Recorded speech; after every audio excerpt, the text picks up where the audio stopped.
Donc, Ouais, puis plus le KYC, à mon avis, qui leur plaît pas trop, parce que oui, c'est vrai que le KYC sur Bitget, il est quand même assez light, hein, si vous avez, si vous l'avez fait récemment par rapport à tout ce qu'on demande sur les autres plateformes, c'est quand même assez light. Donc, effectivement, ouais, il va y avoir peut-être deux poids, deux mesures, comme à chaque fois, quoi. bah, c'est ça qui va être, je pense, un bon frein aussi pour tout l'écosystème crypto en Europe, où il y a des boîtes, des exchanges qui essaient de s'en sortir, mais le problème, c'est qu'ils se font tellement assommer par la réglementation qu'ils paniquent un petit peu. Et quand on voit des gros exchanges qui se font courir après, et justement, j'ai trouvé un article super intéressant sur ça, c'est justement toutes les condamnations qu'il y a eu sur tous les gros projets. On va regarder ça juste après. Je pense que ça peut être intéressant. Bah, on peut le prendre maintenant, en fait. Voilà, directement. Parce qu'il y a eu le procès de SBF, de chez, FTX. de chez FTX. Je perds mes mots. De chez FTX, qui a pris une sentence qui est quand même assez conséquente. Et du coup, ils se sont posé un petit peu la question pour les autres. Est-ce que les sentences étaient appropriées par rapport aux crimes qu'ils ont émis? Alors, il y en a, c'est pour du blanchiment d'argent, il y en a, c'est pour du détournement de fonds, il y en a, c'est pour de la manipulation de marché. Il y avait Sisi qui avait plaidé coupable justement pour maintenir Binance hors de l'eau. Ils ont mis, c'était un de ses directeurs qui était, je crois, l'équivalent de son bras droit à la place et qui aujourd'hui, il disait, encourt une amende qui est quand même assez forte. Après, je pense que c'est Binance qui va casquer pour lui. Ça m'étonnerait que ce soit lui qui casque à titre perso. Mais ils l'ont embêté lorsqu'il a voulu partir à Dubaï et ils essaient de le garder au maximum aux US. Après, là, c'est la partie sur le procès de SBF de chez FTX, où je crois qu'à chaque fois que je tombe sur des images de lui, elles sont quand même mythiques, en fait, hein. Même en prison, la dernière fois, l'image qui circulait, il était en train de donner des conseils d'investissement sur Solana. C'est juste avec sa très chère collaboratrice qui était, je pense, aussi compétente que lui. On a eu effectivement l'histoire d'Okwon, où là, il a été extradé vers le Monténégro. Et aujourd'hui, il est en attente du procès, si je dis pas de bêtises. Donc voilà, on a toutes comme ça, toutes les dernières news avec celle de Tornado Cash. Je vous mettrai le lien pour ceux que ça intéresse. On a Alex Mashinsky qui, lui, pourrait prendre une peine totale de 115 ans. Alors déjà, vu l'âge qu'il a, Mashinsky, je suis pas sûr qu'il revoie le jour si vraiment il plaide coupable. Mais bon, il y a quand même un certain nombre d'années qui sont mis en avant au niveau du procès, où par exemple, là, on voit de la manipulation de marché, on voit de la fraude de security, de la fraude dans les commodities, et à chaque fois, ils s'embêtent pas, hein. 5, 10 ou 20 ans, c'est un forfait. Après, je pense qu'ils vont essayer de négocier, mais il y aurait un peu de justice, du coup, pour des personnes qui font n'importe quoi avec le marché. Parce que les personnes qui font ça sur un secteur traditionnel, aujourd'hui, elles subissent des peines qui sont assez lourdes. Sur le marché crypto, il y avait un peu cette impunité. Et là, on voit que ça commence à tomber. Et vous me direz dans les commentaires si vous pensez que c'est suffisant parce qu'ils ont quand même impacté des milliers, voire des millions de personnes. Ils ont fait perdre beaucoup d'argent à beaucoup de personnes. Mais est-ce que ces peines sont suffisantes ou pas? Moi, de mon point de vue, quand je vois 115 ans de prison, je pense que globalement, c'est bon parce que même si une réduction de peine, il n'est pas prêt de revoir le jour. Là, par exemple, la personne qui était derrière SafeMoon, lui, ils vont le charger au maximum pour 45 ans de prison, ce qui est quand même costaud. Et après, il y a les fondateurs de KuCoin qui, eux, sont visés par des allégations pour tout ce qui est justement blanchiment d'argent. Et potentiellement, ils vont avoir une amende qui est plus ou moins importante. Après, est-ce que c'est KuCoin qui va le casquer comme pour Binance? Je pense que ce serait la stratégie. Parce que là, ils ne sont pas attaqués, je pense, personnellement. C'est plutôt la structure derrière qui est mauvaise. Autant chez SBF et autres, ça a été prouvé qu'ils faisaient n'importe quoi avec les fonds.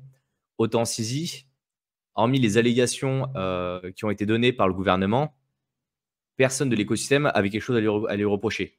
Autant SBF, on peut vraiment lui reprocher un paquet de choses parce qu'il a fait n'importe quoi avec la plateforme. Autant Sisi, Binance tourne assez bien. Et chez KuCoin, c'est pareil, il tourne assez bien. Donc, c'est compliqué, je pense, de les charger de la même manière.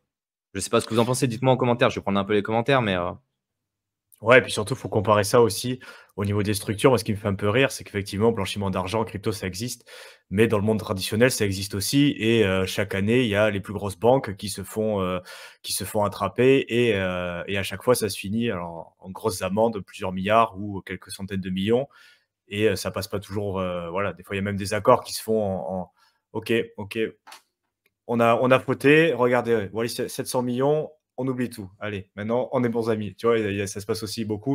Donc, je pense que si c'est au niveau de la structure et que ça peut être démontré, il y a moyen que ça se passe un petit peu comme dans le monde traditionnel, au final, où l'entreprise a une réserve de trésorerie pour ce type d'action. Elle dit, OK, ben, cette année, on va nous prendre 20-25% de notre réseau pour ça. Bon, ben, on paye l'amende, on continue, quoi.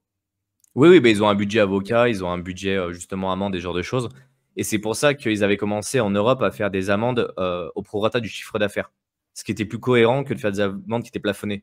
Par exemple, Google, ils se prenaient des amendes à, je sais plus, je crois 150 000 euros, un truc comme ça. Ils n'envoyaient même pas les avocats. Ça leur coûtait plus cher d'envoyer des avocats que de payer. Donc ils payaient, ils payaient, ils payaient, ils payaient, ils changeaient rien, ça les intéressait pas. Celle qui dit, pour moi, ça ne reste que l'argent, les peines sont exagérées. Ouais, mais quand tu vois l'impact que ça a, en fait, il y a des personnes qui se sont retrouvées à la rue. Alors, je continue ma phrase parce que sinon ça va être mal interprété. Il y a des personnes qui se sont surexposées, donc c'est eux qui ont pris ce risque-là.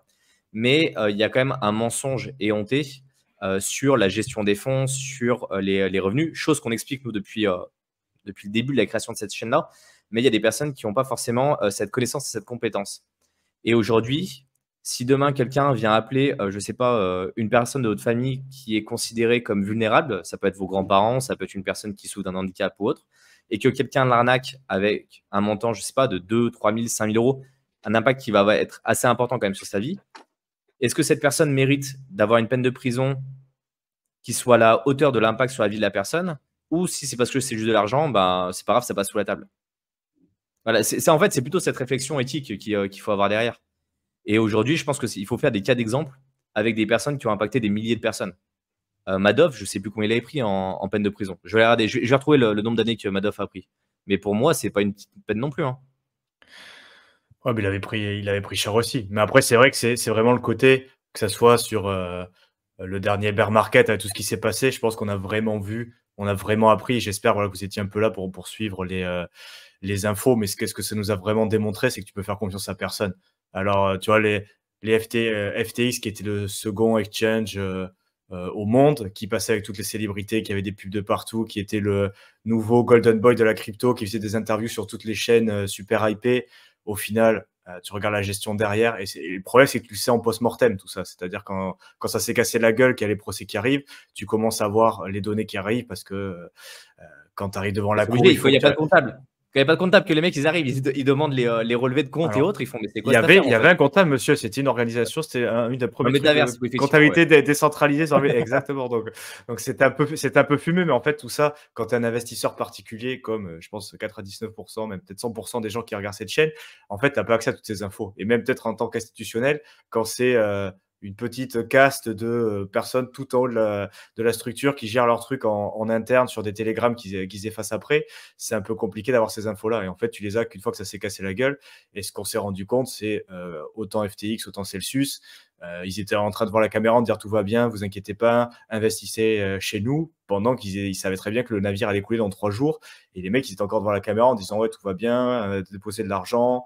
Ah, si Celsius, il était terrible, Machinsky, pour ça. Ah ouais, c'est ça. Donc, malheureusement. Et là, je viens de retrouver un. Madoff, il a pris 150 ans de peine. Et je pense que c'est pareil, lui, il finira ses jours derrière les barreaux.